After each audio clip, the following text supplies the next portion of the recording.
I come from a small but proud country with turbulent history. As an integral part of the socialist Yugoslavia under the leadership of Tito, Montenegro shared the international commitment in setting up the United Nations. Many people don't know it, but Montenegro first sent peacekeepers to the island of Crete in the late 19th century, thus taking part in the first modern-age peace operation.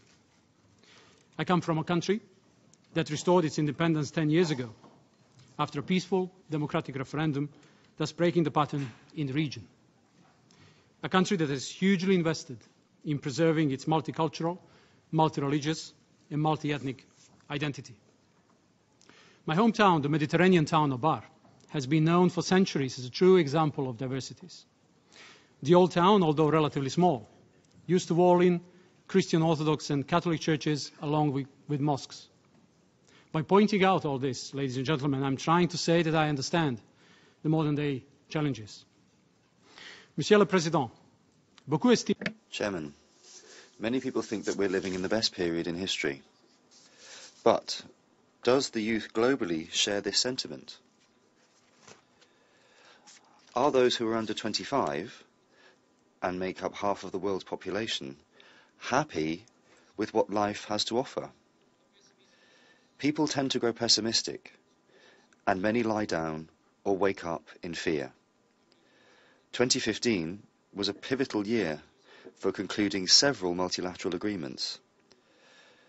There is no better way to achieve peace and security, foster development and protect human rights than by pursuing our common agenda through global endeavour supported by an integrated approach.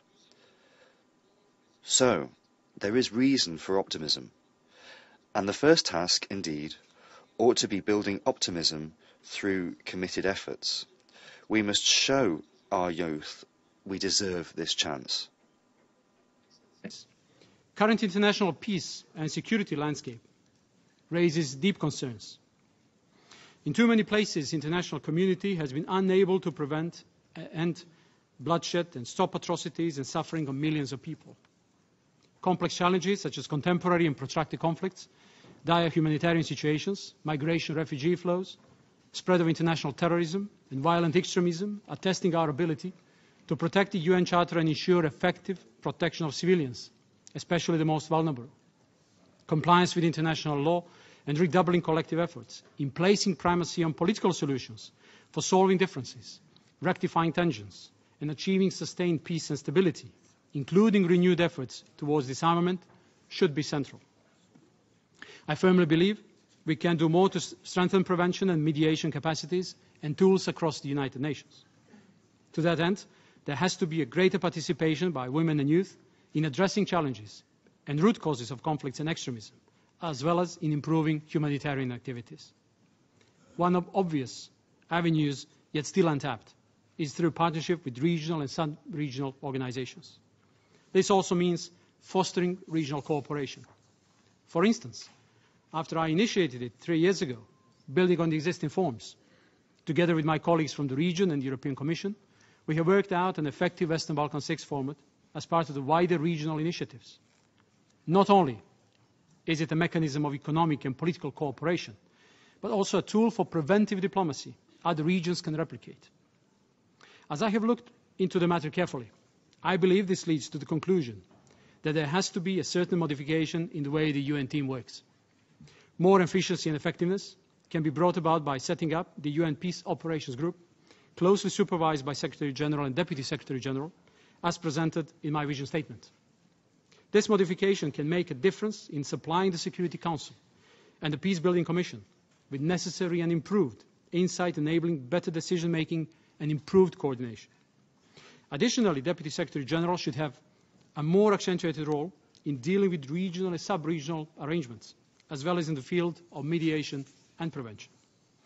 Mr. President, the 2030 Agenda, along with Addis Ababa Action Agenda, Sendai Framework and Climate Agreement, respond in a viable way to the challenges in all 3 pillars. But now we need to make them work. We need a more relevant UN in supporting countries to deliver successfully on all these agreements. In order to avoid duplication, it is critical to define leading UN AFPs for each sustainable development goal in a cluster-shaped structure. Cooperation must be strengthened with other multilateral partners as well as with the private sector. To that end, establishing an efficient bottom-up follow-up and review process anchored in the UN and based on good statistics becomes crucial for accelerating implementation of SDGs. We need to learn from already existing concepts, the UPR, for instance. In my opinion, inclusive UN regional economic commissions should be important players in the establishment of regional fora for sustainable development, consisting of different stakeholders. It will have pivotal importance in making sure the global development agreements are implemented. I firmly believe the UN Development Group should therefore be transformed into a UN Sustainable Development Group, co-chaired by the UNDP Chief Administrator and Human Rights High Commissioner, as shown in the vision statement. UNSD Group should make sure that the new generation of UNDAFs fully reflects the complementary agendas related to development and human rights so that no one is left behind. Ladies and gentlemen, the fact that human rights permeate the whole Agenda 2030, but are at the same time in the core of the peace operations, give that pillar a very prominent role. The Human Rights Upfront initiative should continue as it gives priority to early warning and prevention in particular. In order to make more impact on the ground, cooperation with governments, civil society and regional organizations is essential. Human Rights Council has proved its relevance in improving the human rights agenda, and it deserves a debate about making it one of the principal bodies. Reducing inequalities and combating discrimination requires system-wide coordinated engagement and further strengthening of collaboration between UN entities. This includes raising awareness of the existing international legal instruments and standards, as well as developing capacities to attain them. Excellencies, the 21st century United Nations must have a results-oriented, modern, efficient, and truly global secretariat. Thus, the next Secretary General should appoint Deputy Secretary General seeking to meet gender equality principle, as well as Northern-Southern Hemisphere equality principle. Additionally, I firmly believe Nairobi should be discussed as a seat of the Deputy Secretary General. This includes the efforts to make the senior management team reflect gender equality and regional participation. An office for the youth has to be established in the Secretariat. Secretary General, as part of the preparations to deliver 2018-2019 budget, has to undertake a deep review of the current budget in line with Agenda 2030. It also means that program budgeting has to be in the center. It should result in greater core budget flexibility to prioritize in favor of prevention, mediation, human rights agenda, as well as offices that are in charge of close cooperation with regional arrangements. Further internal improvements are both needed and inevitable, as laid down in the vision statement. There can always be room for modifications and improvements as we go ahead. But lifelong learning should be our in-house commitment to SDGs. Excellence. Oui, c'est exact. Excellencies, well, it is true. Some may point out that I have no experience of working within the UN, but I have developed extensive experience in working with the UN. In 2009, the government of Montenegro confirmed our participation in the Delivering as One initiative as one of the self-starter countries. Now we are in the final year of the first integrated programme, 2010 to 2016. I'm happy that I could be at the heart of it with my colleagues and make a change. Our experience now travels around the globe as one of the showcases as we prepare to implement new UN development assistance framework in line with the 2030 agenda. In the case of Montenegro, it has helped to meet objectives and has helped us to develop more quickly. On the UN side, coordinated and coherent work of the whole UN system has demonstrated positive results in solving complex issues that require inter-sector and inter-agency cooperation. President, in my career I've had the privilege to serve my country in various capacities. I've always tried to learn something new. As finance minister, I've learned that one can never be happy enough with the value you obtain from the resources invested.